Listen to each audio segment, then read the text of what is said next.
During this stopping period, well, of 3 months, we urge our employers, whom I represent, where I represent workers, that we use the system we used the last time when it stopped for 4 months.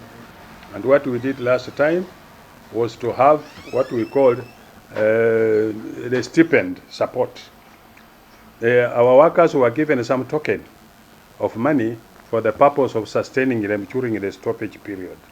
Therefore, I would urge that the same applies this time. I would also urge my branch officials to engage management so that we have a smooth transition during these 3 months. I know it is a challenge, but we have to sustain each other in this case so that we run through this period and see what we can do in the future.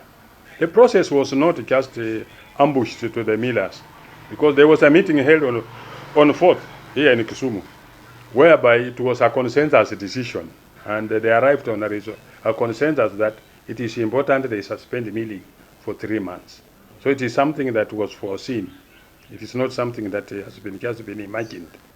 Yeah. If there is any miller who feels he has cane and he does not want to stop, then he will have to engage the sugar board and go to carry out cane census in his region, in his area, in the area, so that they can be allowed to mill.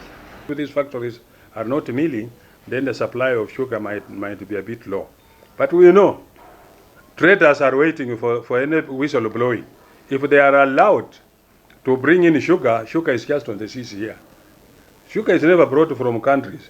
There are businesses who have go downs on the seas. Anytime they are told to bring in sugar, it is a question of within a day, it will be in Mombasa, and the next 2 days it will be in the shelves here. So sugar, the people will take advantage of the traders who import sugar. Definitely they should be allowed to bring in sugar, because we will not be in production. That one we cannot avoid. That is obvious that sugar from out might come in. The Sugar Act is definitely going to guide the sector, because like what used to happen, what cane poaching that used to be talked about is something that is going to be tamed. And it will benefit the farmer in one way or another, because he understands how to regulate the miller in terms of pricing, in terms of payment period, and what have you, so that there is no accumulated payment by the miller.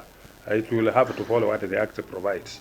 And in fact, in issues related to support to the farmer, in terms of fertilizer, seed cane supply, and everything that is including control of transport costs and what have you, the Act should be speaking to that.